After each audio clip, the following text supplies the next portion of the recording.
로마서 6장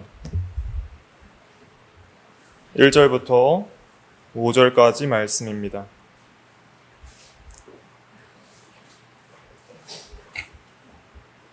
다 찾으셨으면 제가 봉독하도록 하겠습니다. 6장 1절 그런즉 우리가 무슨 말을 하리요? 은혜를 더하게 하려고 죄에 거하겠느냐? 그럴 수 없느니라. 죄에 대하여 죽은 우리가 어찌 그 가운데 더 살리요? 무릇 그리스도 예수와 합하여 세례를 받은 우리는 그의 죽으심과 합하여 세례를 받는 줄을 알지 못하느냐? 그러므로 우리가 그의 죽으심과 합하여 세례를 받음으로 그와 함께 장사되었나니 이는 아버지의 영광으로 말미암아 그리스도를 죽은 자 가운데서 살리심과 같이 우리로 또한 새 생명 가운데 행하게 하려 함이라. 만일 우리가 그의 죽으심과 같은 모양으로 연합한 자가 되었으면 또한 그의 부활과 같은 모양으로 연합한 자도 되리라. 아멘.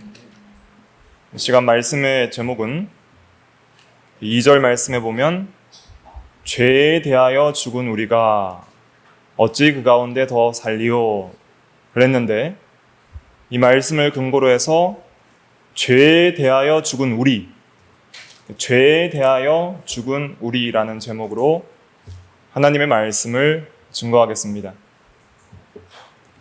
사도 바울은 성령의 감동으로 로마서 전반부를 통해서 인간의 죄와 또 오직 믿음으로 말미암는 칭의, 즉 의롭다 하심에 대해서 증거하면서 이제는 법적으로 칭의받은 성도가 어떻게 의롭게 살아가야 할 것인지, 즉 성화에 대한 내용을 이어서 증거를 하고 있습니다. 저번 시간에 살펴보았듯이 로마서 5장 20절에 보면 율법이 들어온 것은 범죄를 더하게 하려 함이라. 그러나 죄가 더한 곳에 은혜가 더욱 넘쳤나니 그랬는데, 이 구절을 오해하는 사람들이 있었습니다. 문자적으로 보면은 죄를 많이 지을수록 은혜가 넘쳐난다라고 해석할 수 있는 것이죠. 죄가 더한 곳에 은혜가 더욱 넘쳤나니 하니까, 우리가 예수 그리스도를 오직 믿음으로 말미암아 값없이 의롭다함을 받는다면, 그러면 칭의받은 법적인 의로운 자가 마음껏 죄를 지어도 문제가 없는 것이 아니냐, 이렇게 오해하는 사람들이 있고, 또 그렇게 죄를 많이 지을수록 내 죄 사함 받은 은혜가 커지니까 죄를 많이 지을수록 은혜를 더 크게 깨닫는 것이 아니냐, 이렇게 오해하는 사람들이 있었습니다. 거기에 대해서 사도 바울은 그것은 잘못이다, 내가 말하는 핵심은 그것이 아니다라고 1절에서 말하고 있는 것이죠. 1절 다시 한번 읽어볼게요. 시작. 그런즉 우리가 무슨 말을 하리요? 은혜를 더하게 하려고 죄에 거하겠느냐? 은혜를 더하게 하려고 죄에 거하겠느냐? 구원받은 은혜가 넘치게 하려고 적극적으로 죄를 짓겠느냐? 2절에 그럴 수 없느니라 그랬습니다. 죄가 더한 곳에 은혜가 더욱 넘친다는 것은 죄를 많이 깨달을수록 은혜가 넘친다는 의미이지, 죄를 짓는다고 은혜가 넘친다는 것은 아닙니다. 죄와 은혜는 상반되는 것입니다. 은혜가 역사하는 곳에는 죄가 떠나는 거예요. 죄가 역사하는 곳에는 은혜가 소멸됩니다. 은혜는 죄 사함과 칭의를 받게 하고, 은혜는 죄를 이기게 합니다. 은혜의 본질을 모르는 사람들이 이런 말을 하는 것이죠. 정말 예수 믿어서 구원받은 은혜에 감격하는 사람들이 마음대로 죄를 짓겠습니까? 이제 예수 믿어서 법적으로 의롭다함을 받았으니까 어차피 천국 가는 것은 당연한 일이니까 편하게 죄 짓자라고 하는 것은, 그건 진짜 예수 믿은 사람의 마음이 아닌 것이죠.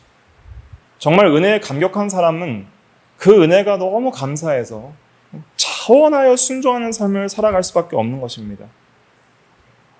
그래서 은혜를 더하게 하려고 죄에 거하겠느냐는 것은 그건 말도 안 되는 말이다. 그럴 수 없느니라. 이렇게 말을 하고 있는 것입니다. 그럼 우리가 오직 믿음으로 말미암아 의롭다함을 받은 성도는 이제는 어떻게 살아야 되는가 하는 질문이 우리에게 있을 것입니다. 거룩하게 살아야 된다. 그렇게 말하기 전에 먼저 우리는 죄에 대하여 죽은 자다. 죄에 대하여 죽은 자이기 때문에 더 이상 죄 가운데 살 수 없다라는 것을 분명하게 말하면서 그것을 깨달으라고 사도 바울은 2절에서 강조하여 말하고 있습니다. 오늘 본문의 핵심 요절은 2절이에요. 2절을 다시 한번 읽어볼게요. 시작. 그럴 수 없느니라 죄에 대하여 죽은 우리가 어찌 그 가운데 더 살리요. 예. 여러분들은 거룩하게 살고 싶은 소원이 있으십니까? 의롭게 살고 싶고 거룩하게 살고 싶잖아요. 예수 믿고 구원받은 성도들은 그런 소원이 있는 사람들입니다. 나의 죄를 위하여 십자가에 달려 돌아가신 주 예수님의 은혜를 깨닫고 믿음으로 구원받은 우리는 이제는 그 은혜와 사랑이 너무 감사해서 주님 앞에 거룩하고 의롭게 살고 싶은 그런 소원이 있습니다. 거룩함에 이르도록 자라나기를 간절히 원하는 그런 소원이 성도들의 마음에는 참되게 있는데 그것은 참으로 예수 믿고 구원받은 증거입니다. 그런데 바울은 그러므로 거룩하게 살아라 이렇게 말하지 않고 너희가 어떤 존재인지를 그 존재에 대한 확실한 이해를 가지는 것이 성화의 첫 단추다. 너희는 어떤 존재냐면 너희는 이제 우리라고 표현합니다. 우리는 죄에 대하여 죽은 우리가 라고 말하고 있잖아요. 죄에 대하여 죽은 우리가. 그럼 우리에는 누가 포함되는 거예요? 사도 바울도 포함되고 예수 믿는 모든 로마 교회를 포함하여 우리 성도들을 다 포함하는 거예요. 그러니까 우리라고 표현하는 것은 진짜 예수 믿은 성도를 가리킵니다. 참된 성도를 가리키는 것이죠. 그럼 참된 성도의 정체성이 뭐냐? 참된 성도는 어떤 성도냐라고 할 때 한마디로 죄에 대하여 죽었다 이렇게 말하고 있습니다. 참된 성도 어떤 성도예요? 죄에 대하여 죽은 자입니다. 한번 따라해 보실까요? 참된 성도는 죄에 대하여 죽은 자다. 죄에 대하여 죽은 자다. 여기서 죽었다라는 헬라어 원어는 과거 동사예요. 죽어나가야 된다. 죽을 것이다. 이게 아니라 이미 과거의 단회적 사건으로 죽었다는 거예요. 자, 사람이 죽었는데 또 막 살 수 있어요? 죽었다 살았다 죽었다 살았다. 아니면 점점 죽어갈 수 있습니까? 물론 어떤 생명의 영향력이 점점 소멸될 수 있지만 죽는 것은 찰나적 순간의 단회적 사건이에요. 그렇죠? 뭐 말기에 암이 걸렸든지 교통사고를 났든지 점점 죽어가든지 한순간에 죽든지 죽기 전까지는 죽은 게 아니에요. 죽기 전까지는. 죽는 것은 한순간에 죽는 것이고 죽은 이후는 끝이에요. 죽음으로써 그냥 죽은 거예요. 죽은 거. 그래서 먼저 성도란 누구인가 자기의 정체성을 확인할 때 이걸 알으라는 거예요. 이걸 아는 것이 믿음입니다.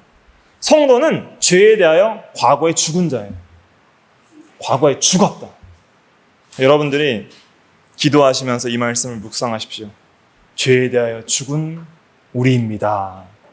나는 그리스도와 함께 죽었습니다. 내가 죄에 대하여 과거에 죽었음을 믿습니다. 이것을 믿는 것이 예수 믿는 것입니다. 죄에 대하여 죽었다는 것은 더 이상 죄에 반응하지 않는다. 이제 절대 예수 믿는 성도는 죄를 짓지 않는다. 이런 뜻도 아니고요. 또 매일 현재적으로 죄에 대하여 죽어가야 된다. 이런 의미도 아닙니다. 물론 우리가 죄에 대하여 죽고 의에 대하여 살아가야 되는 현재 진행적 성화의 의미들이 있죠. 성화라는 것은 현재적으로 죄에 대하여 죽고 의에 대하여 사는 것이 성화인데, 근데 그런 성화를 이루어 가기 전에 먼저 생각해야 될 게 뭐냐면은 전혀 죄를 지을 수 없다는 뜻도 아니고 현재적으로 죄에 대하여 죽어가야 된다는 뜻도 아니고 이 본문 2절의 의미는 또 이제 죽어라, 죄에 대하여 더 이상 살지 말고 죽어라라는 그런 성화를 촉구하는 명령도 아닙니다. 단회적으로 내가 죽었음을 믿으라는 거예요. 죽었음을. 이것이 어떤 의미일까요? 이 의미를 잘 이해하셔야 됩니다.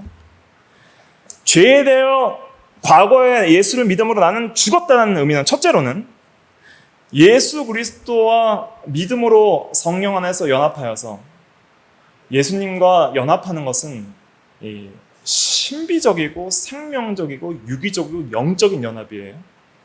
그래서 예수님은 신이시고 우리는 영육을 가진 인간인데 우리가 어떻게 예수 그리스도와 연합되는가? 그것은 성령을 통해서 신비적으로 연합이 됩니다. 그리고 우리 측에서는 믿음을 수단을 통해서 성령으로 신비적으로 그리스도와 연합되어서 이제 우리가 그리스도 안에 들어가고 그리스도도 우리 안에 계시게 되는데 그런 연합을 통해서 이제 우리가 예수 그리스도의 십자가의 죽음에 참여하는 거예요. 참여. 그럼 참여하게 되면 어떤 일이 발생하냐면 첫째로는 법적으로 죄에 대하여 완전히 죽어버려요. 그게 죄사함과 칭의의 의미입니다. 내가 죽어야 될 죄 대신에 예수님이 죽어주셨기 때문에 나도 주님과 함께 죽었어요. 그러면은 어떤 판결을 받은 사람이 이제는 죽어버리면은 더 이상 그 형벌에 대하여 죄책을 물을 수 있어요? 없어요? 없잖아요. 어떤 형사가 고발해야 될 사람도 자기가 죽어버리면 공소권이 무효돼서 고발을 할 수가 없어요. 어떤 법적인 책임을 가지고 선고를 받은 사람도 죽어버리면 더 이상의 어떤 죄책을 그 죽은 사람에게 물을 수가 없는 것처럼 내가 주님과 함께 죽었다는 것은 첫째로는 법적으로 죽었다는 거예요. 법적으로. 죄책에 대하여 죽었다는 거예요.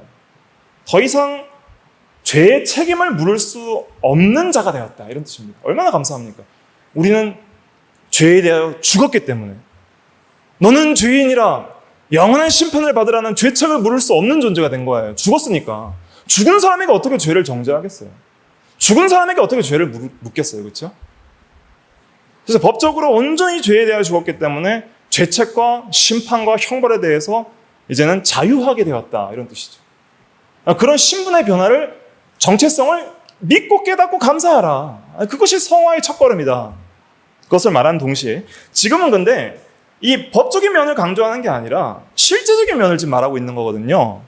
어떻게 이런 은혜를 받은 자가 어떻게 더 죄 가운데 살겠느냐. 이게 삶의 문제예요. 내가 어떻게 더 죄 가운데 살겠느냐. 그럴 수 없다는 거예요. 더 죄 짓고 살 수 없다는 거예요. 그런 실질적인 그 성도의 삶에 대하여 지금 말하고 있기 때문에 단순히 우리가 죄에 대하여 죽었다는 이 진리가 법적인 죄책만 사해졌다는 것을 말하고 있는 것은 아니죠. 오히려 더 실제적인 강조점은 어디에 있냐면은 삶에 있어서 죄에 대하여 죽었다는 거예요. 삶에 있어서. 이걸 먼저 믿으시기 바랍니다. 나는 죄와는 상관없는 자이다. 난 이제 죄에 대하여 죽었기 때문에 더 이상 죄를 지을 수 없다. 죄의 유혹이 올 때도 난 죄에 대하여 죽었다.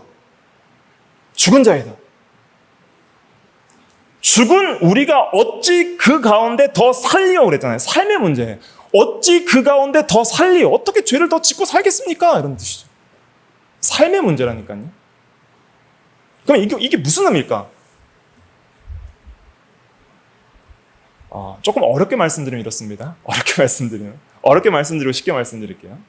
어렵게 말씀드리면 우리의 상태가 하나님의 생명을 받아서 중생했기 때문에 이제는 이 옛 사람, 아담 안에서 전적 부패한 이 옛 사람의 죄성이 완전히 죽어서 더 이상 세력을 떨칠 수 없고 주된 세력이 되지 못하고 물론 성도 안에 우리 육체가 죽을 때까지는 잔존하나 그것은 주된 세력이 아니고 이제는 우리가 새 사람을 입었고 새 마음을 가졌기 때문에 이제는 하나님에 대하여 거룩하게 살고자 하는 새 생명과 새 마음이 있기 때문에 그것이 우리 성도의 주된 마음이고 소원이기 때문에 그런 마음으로 살아갈 수 있는 힘이 생겼고 그 마음이 참된 마음이고 죄악대로 살고 싶은 마음은 이건 참된 마음이 아니라는 것이죠. 이런 죄를 즐기고 그죠? 죄를 사랑하고 온전히 죄짓기를 원하는 그런 마음은 죽었다는 거예요. 그러니까 좀 어렵게 설명드리면 죄의 절대적 지배에서 벗어났다 이런 뜻입니다. 한번 따라해 보실까요? 죄의 절대적 지배에서 벗어났다. 모든 아담 안에서 이 자연적인 구원받기 전에 인간들은 죄의 절대적 지배 아래 있으니 죄밖에 지을 수 없는 상태다 이렇게 신학적으로 표현합니다. 모든 소원과 경향성이 죄를 짓기를 원하고 죄를 짓는 게 너무 좋은 거예요. 죄를 즐기고 죄 짓는 게 너무 좋고 죄 짓는 게 행복하고 죄 짓는다고 그렇게 뭐 크게 하나님 앞에 죄책감이 없이 하나님을 두려워하는 것이 없고 살아가는데 구원받은 성도는 이제 그렇지 않습니다. 더 이상 죄를 즐길 수 없습니다. 더 이상 죄를 사랑할 수 없습니다. 더 이상 죄악 가운데 온전히 살아갈 수 없습니다. 물고기가 물속에서 헤엄치다가 물 밖에 나오면 숨이 막혀서 못 견디듯이 이제 구원받아서 은혜의 강물 속에서 살게 된 우리 성도들은 그 은혜의 강물을 벗어나서는 못 사는 거예요. 그렇게 살 수 없는 사람이 된 거예요. 죄에 대하여 죽었다는 것은 죄의 절대적 지배에서 벗어났다는 의미이고, 쉽게 말씀드리면 이렇습니다. 쉽게 말씀드릴게요. 옛사람의 삶으로 돌아갈 수 없다. 예수 믿기 전의 삶으로 돌아갈 수 없다는 뜻입니다. 예수 믿기 전에 삶을 살던 그 옛사람의 삶이 죽었다는 거예요. 옛날 예수 믿기 전에 나는 죽었다 이런 뜻입니다. 예수 믿기 전에 나는 확실히 죽었다. 그러므로 예수 믿는 모든 사람들은 더 이상 예수 믿기 전의 삶을 살 수가 없어요. 잠깐 죄를 지을 수는 있겠죠. 잠깐 옛사람의 그런 습관과 죄악된 성향을 따라 잠깐 넘어질 수도 있고 잠깐 죄를 지을 수도 있습니다. 그러나 그 죄를 즐기고 그 삶을 사랑하고 그 삶을 지속할 수는 없는 거예요. 다시 한번 2절 읽어볼게요. 시작. 그럴 수 없느니라. 죄에 대하여 죽은 우리가 어찌 그 가운데 더 살리요. 어찌 그 가운데 더 살리요. 어찌 죄악 가운데 온전히 더 살리요. 더 이상 그렇게 살 수 없다. 더 이상 그렇게 살 수 없다. 여러분, 참으로 예수를 믿은 성도라면 예수 믿기 전의 삶으로 돌아갈 수 있습니까? 이제 난 오늘 이후로 예수 안 믿는다. 하나님을 예배하지 않는다. 거룩하게 살지 않는다. 말씀을 다 버리겠다. 예배를 드리지 않겠다. 이제는 내 마음대로 인생의 주인이 되어서 하나님이 없이 살아가겠다. 그렇게 살 수 없는 거예요. 존재가 바뀌었어요. 죽었어요. 옛날에 나는 죽었어요. 옛날에 그 가운데 살던 나는 죽었어요. 더 이상 그렇게 살 수가 없어요. 왜 그렇게 살 수 없는지 아십니까? 첫째는 우리가 원하지 않아요. 그런 삶은 숨막혀서 못 살아요. 더 이상 이렇게 살고 싶지 않습니다. 더 이상 죄의 종로를 타고 싶지 않습니다. 더 이상 옛사람의 습관대로 살고 싶지 않습니다. 그것이 우리의 소원이기 때문에 우리가 싫어요, 그게.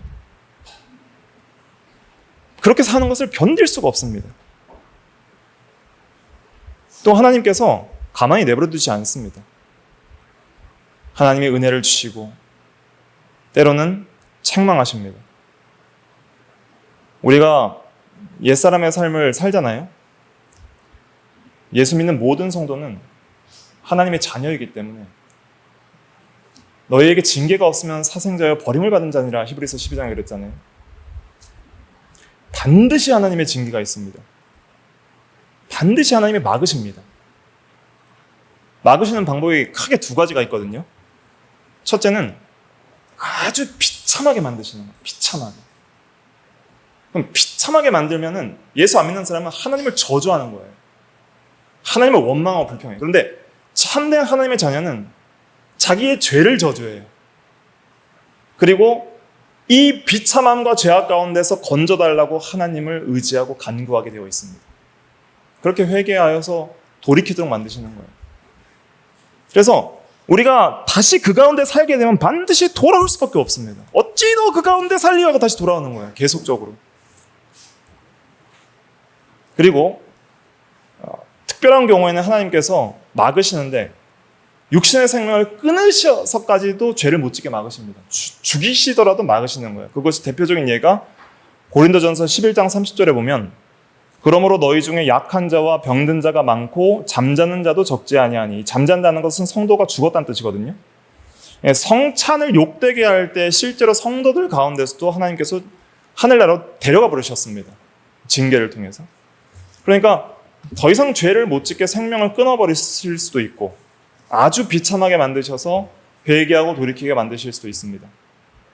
그런데 이렇게 살 수 없는 이유 중에 하나는 그렇게 이제는 우리가 못 살게 되는 거예요. 우리가 살고 싶지를 않아요, 그렇게. 한 가지 예를 들면 사도 베드로를 보십시오. 너도 예수님과 함께 있던 제자라고 여정이나 그 예수님을 재판한 재판상에서 베드로가 예수님의 제자라고 할 때 베드로가 예수님을 닭 2번 울기 전에 3번 부인하잖아요. 예수님을 철저하게 부인했습니다. 난 예수 모른다. 더 이상 나는 예수와 상관없는 사람이다. 배교한 거예요. 나 예수 안 믿는다. 더 이상 나 예수 모른다. 예수랑 나는 상관없다. 그런데 그렇게 됩니까? 안 됩니까? 안 되는 거예요. 그렇게 말로는 해도 그렇게 못 살아요. 닭이 2번 울으니까 즉시 베드로가 뭐 했어요? 통곡하고 회개하고 우는 거예요. 그렇게 못 돌아가요. 자기가 그렇게 원하지 않아요. 한 번 예수님의 참된 제자는 그 제자와 예수님과의 관계가 끊어질 수가 없는 거예요. 예수님도 그를 붙들고 기도하십니다. 내가 내 믿음이 떨어지지 않기 위하여 너를 위하여 기도하였으니 사단이 밀가부르듯이 너를 요구하였으나 그렇게 너를 시험하여서 믿음을 떨어지게 만들었지만은 내가 내 믿음이 떨어지지 않기 위하여 너를 위하여 기도하였나니 네가 돌이킨 후에는 내 형제들을 굳게 하라 그랬잖아요. 예수님 계속 기도하시는 거예요. 사도 베드로를 위해서 계속 그의 믿음을 위하여 믿음이 떨어지지 않게 그 믿음을 주시옵소서. 그렇게 예수님이 기도하시니까 떨어질 수가 없죠. 지금도 하나님 보좌 우편에서 항상 살아계셔서 예수님이 우리를 위해서 기도하십니다. 우리 각자의 이름을 불러가시면서 예수님이 다 기도하시는 거예요. 그의 믿음이 떨어지지 않기 위하여 기도하오니 그의 믿음을 붙들어 주시옵소서. 그러니까 우리 믿음이 붙들려 있어요, 예수님께. 그러니까 안 돼요, 이제는. 안 돼요. 그렇게 못 살아요. 더 이상 그렇게 살 수가 없어요. 여러분들 한번 옛사람으로 살려고 해보세요. 그렇게 살고 싶지도 않을 뿐더러 그렇게 살 수가 없어요. 살 수가 없게 됩니다. 그게 죄에 대하여 죽었다는 뜻입니다. 성도는 법적으로 죄에 대하여 완전히 죽었고 실제적으로도 옛사람의 삶에서 죽었어요. 떠났어요. 이제는 그 삶으로 살 수가 없어요. 그게 예수 믿는 사람의 정체성이다. 이걸 먼저 믿으라는 거예요. 우리 성도가 왜 죄악 가운데 종노릇하냐면 이 믿음이 없기 때문입니다. 죄에 대해 죽은 우리가 어찌 더 그 가운데 더 살리요. 이 진리를 모르니까 그 가운데 사는 게 당연한 것처럼 사는 거예요. 괜찮은 것 같다 생각하는 거예요. 근데 그렇게 살 수 없는 존재라니까요. 그렇게 살아서는 안 되고 그렇게 살기를 원하지 않는 존재예요. 그게 예수 믿는 성도의 정체성입니다. 그래서 성화는 이걸 알므로부터 시작하는 거예요. 성화는 막 신비주의에서 말하는 신비 체험을 하거나 막 감정이 막 뜨거워져서 막 기도 열심히 하고 찬송 열심히 벌어서 막 감정만 뜨거워진다고 되는 게 아닙니다. 성화에 있어서 감정도 중요하죠. 의지도 중요해요. 지식은 어떻게 할 거예요? 지식은. 뭘 모르는데 어떻게 성화를 이뤄나가요? 먼저 진리가 우리의 지성을 붙들어야 됩니다. 그래서 훌륭한 개혁주의 신학자 제임스 몽고메리 보이스는 그의 로마서 주석에서 이것을 아는 것이 성화의 첫걸음이다. 이렇게 성경적으로 잘 표현을 하고 있는 것이죠. 죄에 대하여 내가 과거에 단번에 죽었다는 것, 죽은 자라는 것을 깨닫고 믿는 것, 이것이 성화의 첫걸음입니다. 항상 이것을 묵상하십시오. 다시 한번 2절 읽어볼까요? 시작. 그럴 수 없느니라. 죄에 대하여 죽은 우리가 어찌 그 가운데 더 살리오. 죄에 대하여 죽은 우리 성도가 죽었다는 거예요. 과거에 죽었다. 법적으로도 죽었고 실제적으로도 옛사람의 삶에서 죽었어. 이제는 새 사람의 삶을 살기 시작했기 때문에 옛날 삶으로 돌아갈 수 없다는 의미에서 죽었다는 거예요. 나도 원하지 않고 하나님도 그렇게 안 내버려 두십니다. 나도 싫고 하나님도 그렇게 못 들어가게 막으시는 거예요. 어떻게 그렇게 살 수 있겠습니까? 그런데 만일 여러분들께서 누군가가 예수 그리스도를 믿기 전의 삶으로 완전히 돌아가서 그 죄를 즐길 수 있고 그 삶을 편안하게 살 수 있다면 그 사람은 처음부터 믿지 않은 사람입니다. 진짜 예수 믿는 사람은 절대 못 돌아가요. 죽은 사람이 어떻게 다시 돌아가겠어요? 한번 생각해 보세요. 이미 죽었는데 어떻게 다시 그 삶으로 살겠어요? 죽었기 때문에 못 산다 이런 뜻입니다. 죽었기 때문에 과거에 온전히 죄의 절대적 지배하에서 기뻐하던 그 삶을 이제는 더 이상 살 수 없다. 이걸 탁 못 박으라는 거예요. 그리고 나서 거룩하게 삶을 시작하라는 것입니다. 배수의 진을 치는 거예요. 못 돌아간다 이제. 자, 그 진치는 역사가 뭐냐면 출애굽 사건입니다. 이제 모세가 이스라엘 백성들을 이끌고 애굽의 왕 바로에게 종살이 하던 애굽 사람들을 이끌고 출애굽했죠. 출애굽하는데 이제 어디를 건너요? 맨 처음에 건너는 바다가 어디예요? 홍해를 건너죠. 홍해를 건널 때에 그 홍해를 건너는 사건을 세례받은 사건이라 이렇게 표현하고 있습니다. 그래서 이제 3절부터 세례에 대해서 나오게 되는데, 먼저 세례를 이해하기 위해서 고린도전서 10장을 한번 찾아보겠습니다.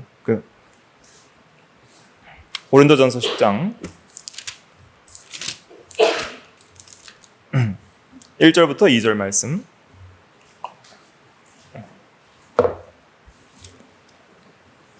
고린도전서 10장 1절부터 2절. 다 찾으셨으면 같이 한 목소리로 읽어볼게요. 시작. 형제들아, 나는 너희가 알지 못하기를 원하지 아니하노니 우리 조상들이 다 구름 아래 있고 바다 가운데로 지나며 모세에게 속하여 다 구름과 바다에서 세례를 받고. 자, 여기 보세요. 모세에게 속하여 홍해 바다 가운데로 지나면서 세례를 받았다 이렇게 표현하고 있습니다. 옛날 이스라엘 백성들은 바로에게 속했습니다. 그렇죠? 바로에게 속하여 애굽 사람에게 종살이하는 삶을 살았습니다. 그것은 마귀에게 속하여 세상에 죄악된 종살이를 하던 우리의 옛사람의 삶을 예표하는 것이고 옛사람의 모형입니다. 그런데 이 모세는 이제 나와 같은 선지자를 세우시겠다 한 것처럼 예수 그리스도의 모형인데, 이 모세에게 속하여서 모세와 연합되는 것이죠. 우리가 그리스도와 연합되는 것처럼 모세와 연합되어서 이제는 세례를 받았다. 홍해를 지날 때 세례를 받았다는 거예요. 세례가 무엇입니까? 세례가 무엇이죠? 오늘 6장 3절에도 6장 3절로 다시 돌아오셔서 고린도전서 10장 3절 그대로 한번 인덱스 해놓으시고 6장 3절로 돌아오셔서 3절을 읽어보겠습니다. 시작. 무릇 그리스도 예수와 합하여 세례를 받은 우리는 그의 죽으심과 합하여 세례를 받은 줄을 알지 못하느냐. 비슷하죠? 모세에게 속하여 세례를 받았다. 또 무릇 그리스도 예수와 합하여 세례를 받은 우리는 그의 죽으심과 합하여 세례를 받은 줄을 알지 못하느냐. 세례의 첫 번째 의미는 합한다는 거예요. 속한다. 연합의 의미가 있습니다. 연합. 첫 번째, 세례의 제일 중요한 의미는 뭐예요? 따라 보실까요? 연합되면 어떻게 될까요? 사람이 누군가와 연합되면 그 사람을 닮아서 변화되게 되어 있습니다. 그래서 세례의 두 번째 의미는 따라 보실까요? 변화. 네. 연합과 변화가 여기서 세례를 받는다라는 밥티조의 그런 의미입니다. 신학적으로 이제 여러 가지 의미가 있는데 쉽게 좀 설명을 드리면 그 밥티조는 담그다 이런 의미가 있어요. 세례받다는 세례한다는 의미가. 그래서 옛날에 이제 고대 문헌들을 보면 그 피클을 만드는 이런 이야기가 나와요. 그래서 피클을 만들려면은 야채를 물에 끓이고 그 다음에 그것을 어디다 담궈야 돼요? 식초 용액에다 담궈야 되죠. 그러면 이제 그 야채가 식초 용액과 연합이 되죠. 그러면 이제 옛날 야채가 아니라 이제 새로운 야채가 되죠. 식초와 연합돼서 변화되는 거예요. 맛있는 피클이 되는 것이죠. 그런 의미를 이해하면서 이해하시면 좀 쉽습니다. 우리가 예수님과 연합됐어요. 그럼 이제 더 이상 예수님과 연합되기 전에 그리스도 밖에 있던 그 아담과 연합된 상태에서의 옛사람이 아니라는 거예요. 아담과 연합되어서 전적 부패한 죄성과 죄책을 가진 사람이 그리스도와 연합되었기 때문에 변화돼요. 죄책이 제거되고요. 상태가 변화돼요. 이제는 거룩하게 살기를 원해요. 그리스도처럼.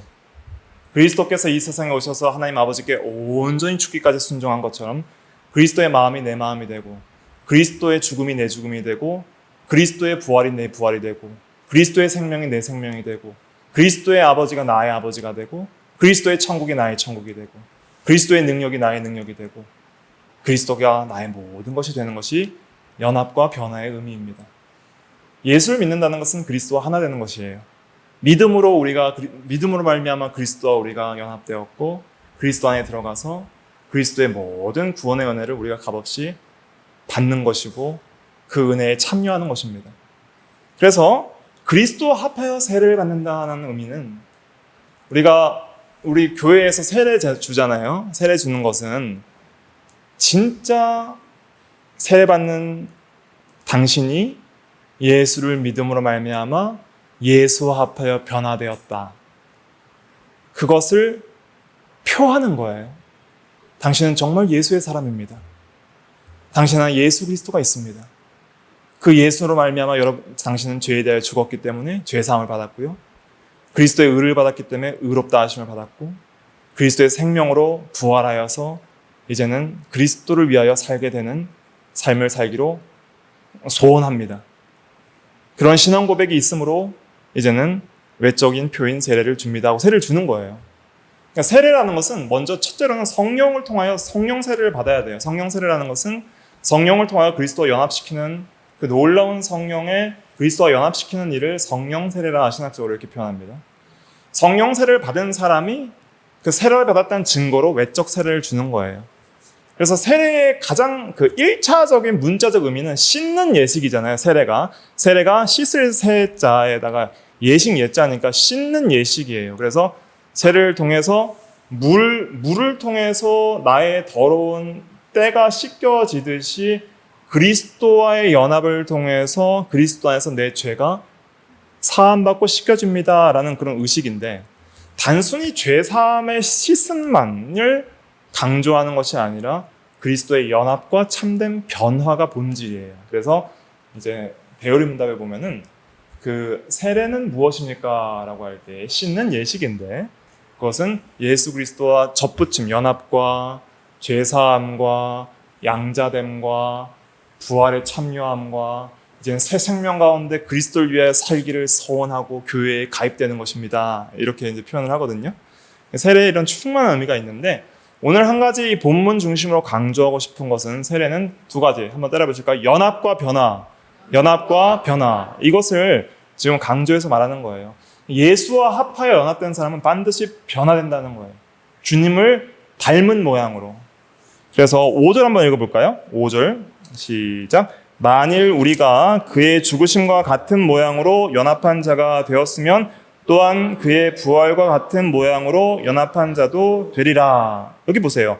연합하면 반드시 변화되죠. 죽으심과 같은 모양으로 변화되고 부활과 같은 모양으로 변화됩니다. 이 모양으로 변화된다는 것은 주님과 같은 부활로 부활하고 주님과 같은 죽으심으로 죽는다 이런 뜻이에요. 변해요. 내가 주와 함께 죄에 대하여 죽는다는 거예요. 법적으로도 죽었고 실제적으로도 더 이상 옛사람의 삶을 살 수 없다는 거예요. 주님과 같이 주님을 닮은 삶을 살기를 원하지 예수 믿기 전의 삶으로 돌아갈 수 없다는 것이죠. 그래서 출애굽할 때 이스라엘 백성들이 홍해를 건널 때 홍해물에 빠졌어요? 안 빠졌어요? 안 빠졌습니다. 한 명도 안 빠지고 그냥 마른 땅을 건너왔다 그랬어요. 근데 그걸 세례라 이렇게 표현하는 것은 단순히 이 물에 잠긴다고 세례가 된다는 건 아니죠. 세례의 본질적 의미는 연합과 변화라는 뜻이죠. 전혀 물을 안 맞았는데 무슨 그런 세례가 꼭 물에 잠긴다는 의미겠습니까? 그것은 표고 상징인 것이죠. 그래서 세례의 진정한 의미는 옛 애굽에서 바로의 종로를 타면서 그걸 즐기던 사람들이 이제 모세에게 속하여서 홍해를 건넜기 때문에 모세와 같은 삶을 살게 된다. 모세와 같이 하나님을 섬기고 모세와 같이 율법을 지키고 이제 모세와 같이 모세를 닮은 삶을 살게 되는 것이죠. 그래서 이 출애굽한 백성들은 광야에서 생활하면서 더 이상 애굽으로 돌아갈 수 없는 거예요. 더 이상 애굽의 삶으로 돌아갈 수 없어요. 그렇게 돌아가기를 원했던 사람들이 있죠. 애굽에서 먹던 부추와 양파와 배추와 마늘과 고기가 그립다. 돌아가자. 하다가 어떻게 됐어요? 다 죽었죠. 진정으로 믿지 않는 사람들은 멸망당하는 거예요. 그러나 진짜 믿는 사람들은 끝까지 여호수아와 갈렙처럼 끝까지 믿음으로 모세와 합하여서 믿음의 길을 걸어갈 수밖에 없고 돌아갈 수가 없는 것입니다. 그것처럼 우리가 이제 예수와 합하여 세례를 받아서 연합과 변화를 경험하게 되면은 더 이상 죄 가운데 살 수가 없는 것이죠. 우리는 주님과 함께 확실하게 죽었다는 것을 믿어야 됩니다. 4절 읽어볼게요. 시작. 그러므로 우리가 그의 죽으심과 합하여 세례를 받음으로 그와 함께 장사되었나니 이는 아버지의 영광으로 말미암아 그리스도를 죽은 자 가운데서 살리심과 같이 우리로 또한 새 생명 가운데서 행하게 하려 함이라. 여기 보세요.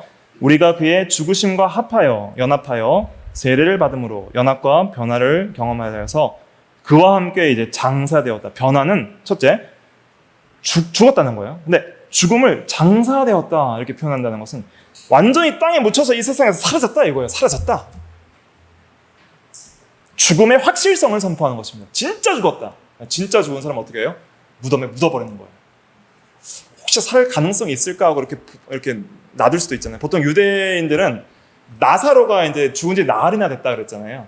그 예수님 당시에 이제 전설적인 어떤 그 생각들은 뭐였냐면은 3일 동안은 시체 안에 영혼이 있기 때문에 3일간은 살 가능성이 있다 이렇게 생각했어요 사람들이.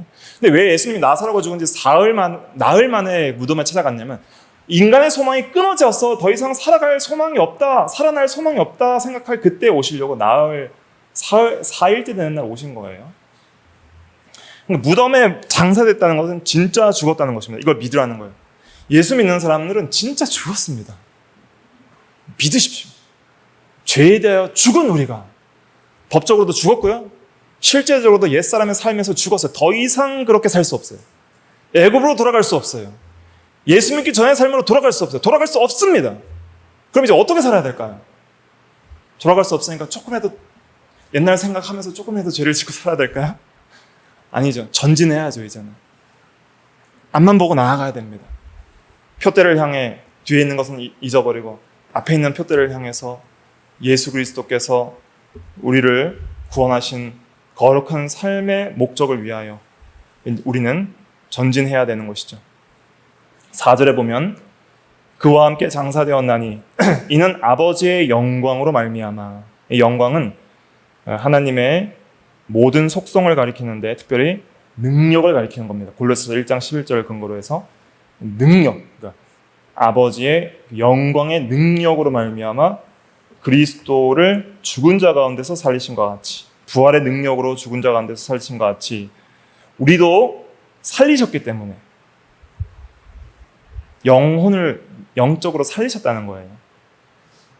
영혼이 살아났다는 것은 기능적으로 이해하셔야 된다고 그랬죠. 영혼이 죽었다는 것은 이제 의와 하나님에 대하여 사랑할 수 없는 상태가 영혼이 죽었다는 것이고 죄밖에 지을 수 없는 상태가 영혼이 죽었다는 것입니다. 영혼은 불멸의 존재이기 때문에 기능적으로 마땅히 살아 있어야 할 대상과 존재에 대하여서 살아가며 활동할 수 없는 상태가 영적으로 죽은 거예요. 그래서 영적으로 죽은 그리스도를 믿지 않는 모든 사람은 죄만 좋아하고 자기만 사랑하고 세상만 사랑하고 그렇게 살아갈 수밖에 없어요. 그런데 예수 그리스도의 부활의 능력으로 말미암아 영적으로 부활을 경험하고 영적 생명이 새 생명 가운데 살아가게 된 사람들은 이제는 의에 대하여 살아갈 수 있고 하나님에 대하여 살아갈 수 있는 것이죠. 그래서 우리도 또한 새 생명 가운데 행하게 하려 함이라 라는 것은 의와 하나님에 대하여 살아가게 하려 함이라 이런 뜻입니다. 거룩하게 의롭게 살아갈 수 있는 힘. 생명은 뭐라 그랬어요? 생명은 따라 보실까요? 살아가게 하는 힘. 살아가게 하는 힘. 그게 생명이에요. 뭔가 알 수 없지만 계속적으로 움직이고 살아가며 기동하며 추구하며 나아가고 전진하고 힘쓸 수 있는 그런 힘. 그게 생명이에요. 의롭게 살아갈 수 있는 힘. 하나님에 대하여 참된 예배자로 살아갈 수 있게 하는 힘. 그것이 부활을 통하여 우리에게 그리스도와 연합된 성도에게 주시는 새 생명입니다. 그 새 생명 가운데 행하게 하려 함이라 하는 것은 의와 하나님에 대하여 살아갈 수 있게 하려 함이라. 이렇게 해석하면 정확합니다. 그래서 말씀을 맺도록 하겠습니다. 우리는 예수 그리스도를 믿음으로 의롭다 하심을 받고 죄 사함을 받고 칭의를 얻죠. 법적으로. 그렇게 은혜를 받은 사람은 이제는 실제적으로도 더 이상 죄 가운데 살아갈 수 없다는 것을 믿으셔야 됩니다. 왜 그렇죠? 우리는 뭐에 대하여 죽었어요? 죄에 대하여 죽었다. 부정 과거형입니다. 과거의 단회적 사건을 표현하는 시제입니다. 죽었다는 거예요. 이걸 믿으라는 겁니다. 법적으로도 완전히 죽어서 더 이상 죄책을 물을 수 없는 법적 의인이 되었고, 실제적으로 옛사람의 삶에 대하여 죽었기 때문에 더 이상 그 가운데서 살 수가 없다는 거예요. 어찌 그 가운데 더 살리요? 우리는 예수와 합하여 세례를 받은 사람입니다. 세례의 두 가지 의미, 오늘 말씀드린 것 두 가지 뭐예요? 연합과 변화. 예수와 연합돼서 예수와 함께 되었고 예수와 같이 변화되었어요.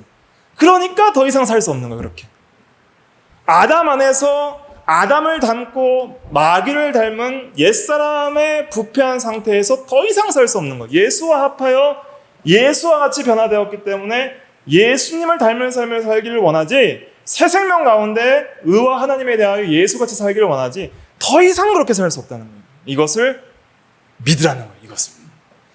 이게 진짜 성도란 뜻입니다. 여러분, 예수 믿는 것이 피상적인 게 아니에요.